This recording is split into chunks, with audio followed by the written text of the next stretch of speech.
It's time for Daytime Talk with Abigail Albright. Today's guest from YouTube Unfamed, Storm Dain. Welcome to Daytime Talk with yours truly. Joining me today is international star Storm Dain. I don't know if I'd say it like that. So you're about to release your new Xbox One video, even though the console has been available for several months, and you make no mention of Titanfall. Why are you doing this? The idea in gaming journalism, as with all journalism, is to report on the newest and hottest item. Professional websites with professionally paid journalists have existed well before Storm Dain Productions, so I don't really bother to compete. I'll talk about the Xbox One and throw in an improper reference to Stanley Kubrick, and that'll make it comedy. That's why I say watch a video, laugh a little. Isn't that slogan already trademarked? No. Storm, I'd like to play a clip of a past show and have you comment, okay? Alright. Windows 7. Yeah, I want to upgrade now so we can start making these adventures a little bit faster. And by now you're using Windows 8. Why hasn't your output improved? Well, that was Future Storm talking, and that guy got himself stuck in an infinite time loop, so I wouldn't trust his logic. And he can grow a beard in 5 seconds. Go to hell. But Storm, can you just tell us why it takes so long for you to make another video? No comment.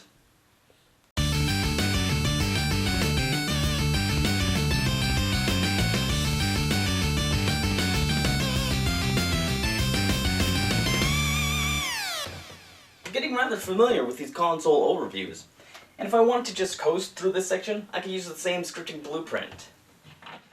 Let's inspect the console. You heard that? I'm just reusing audio files now. This thing is a mammoth, rivaling the original Xbox. Should I make a monolith joke?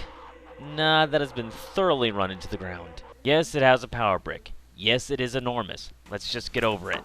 Now that we are viewing the back, you may notice it has a few more ports than usual. The first line is the HDMI out to the television, then optical out. Has anybody in the audience ever used this? Next down the line is another HDMI port. This is used as a pass-through. So you can say to the Kinect, TV, and it'll switch over to your television programming without the hassle of changing the input.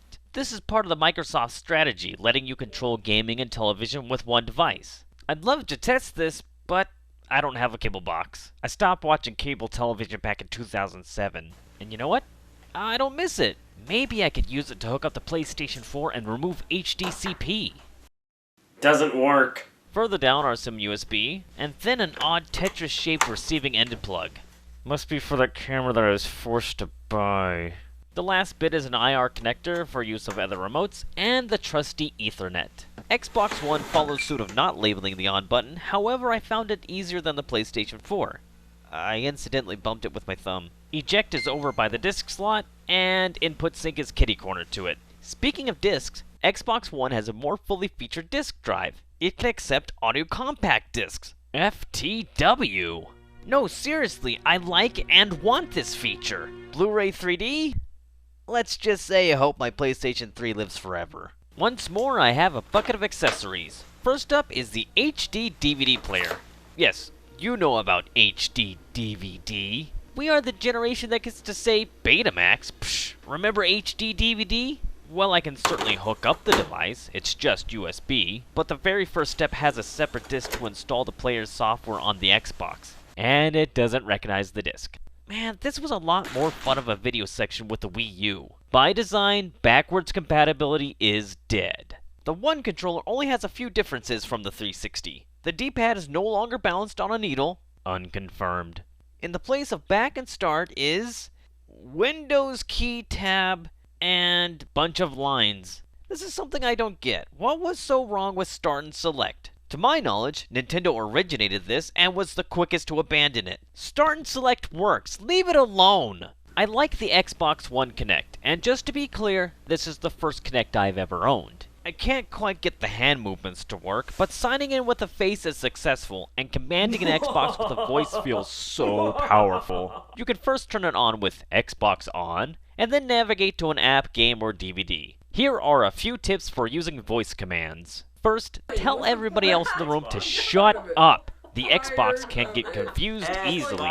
Second, use your voiceover voice. You know, when bitching about a game on the internet, you should speak from your diaphragm. Same applies to the Xbox. And third, when commanding an Xbox, make sure there are no 3-month-old babies trying to sleep in the vicinity. That's a harsh lesson I had to learn. So we turn this thing on, wait a little bit, and here is our interface. The most obvious observation is the simplification over the 360. Pin, home, and store. It looks a lot like Windows 8, and very much on purpose. I'm okay with Windows 8. I mean, I don't Vista hate it.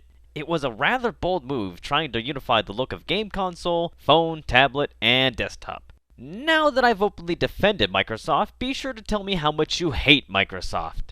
The naming of Xbox consoles eludes me. Sure, PlayStation 4, it's the fourth entry of the PlayStation Home console. Xbox One, I suppose it represents a singularity, the central electronic device for the living room, one console to rule them all. And the Wii U is just a dumb name that only serves to confuse consumers. What led me to pick up Ryse over other Xbone exclusives? It looked like God of War. But instead of Greece, it's Rome. Instead of supernatural beings, it's barbarians. Instead of chains attached, okay, it's nothing like God of War. I will lower my expectations accordingly. Ryse, Son of Rome, can be summarized easily. Roman army fighting the Britons, sprinkled with revenge. If you've watched The Eagle, that'll get you close enough. As for wishing this was Microsoft's God of War, there are hints of supernatural. I think Jupiter shows up, but nobody's trying to kill him. Why is Ryse spelled with a Y? That sounds familiar. Why 2 Ys? I don't know, probably because it sounds funny when I ask why 2 Ys. I suppose they spell it with a Y because that's the Crytek shtick. Another Y to throw around. Why didn't I question Crisis? Well, because I actually thought that's how the word crisis was spelled. Spelling errors in Storm Dain Productions. You can't have one without the other.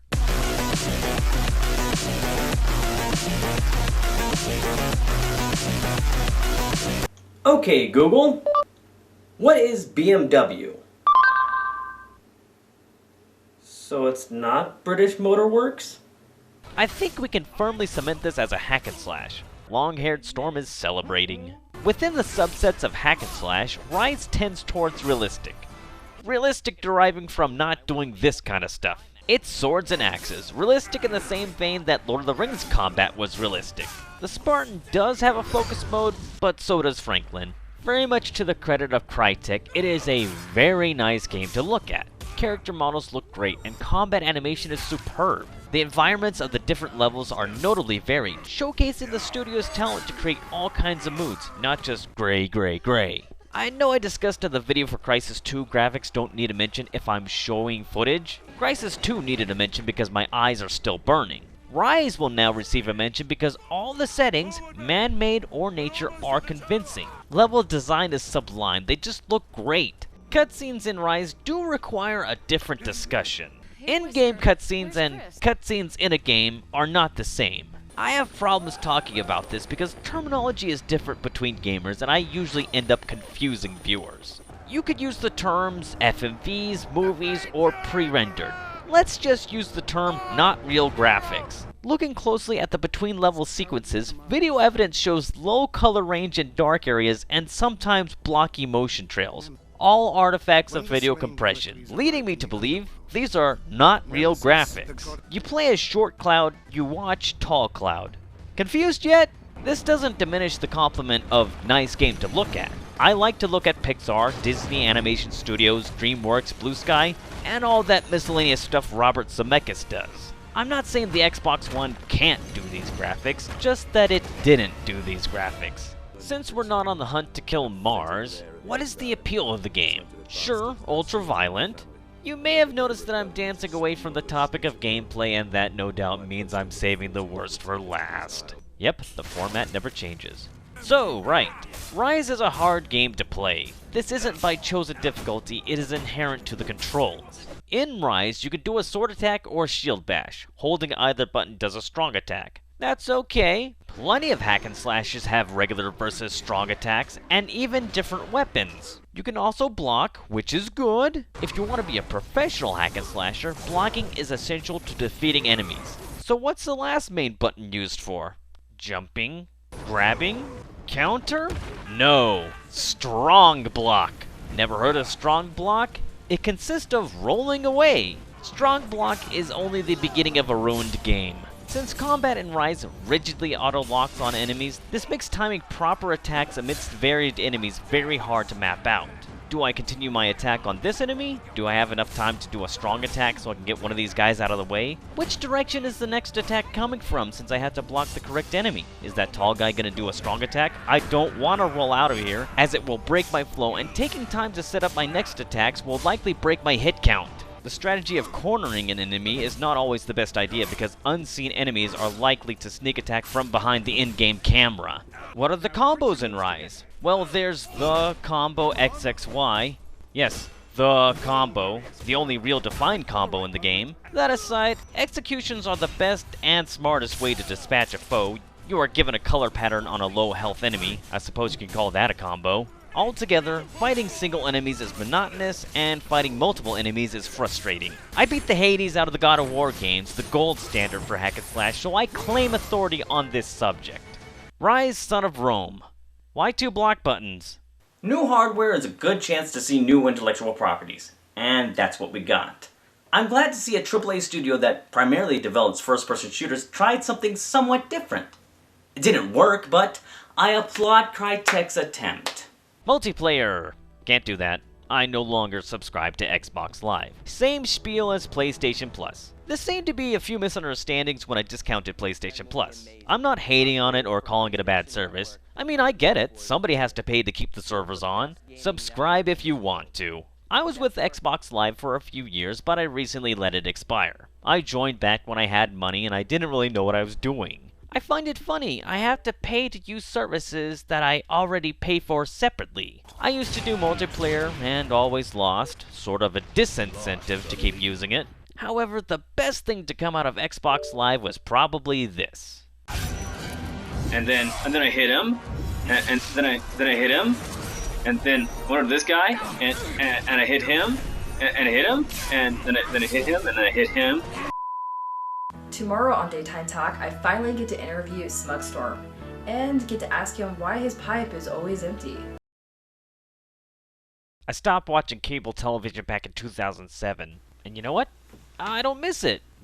I stopped watching cable television back in 2007, and you know what? I don't miss it. I stopped watching cable television back in 2007, and you know what? I don't miss it.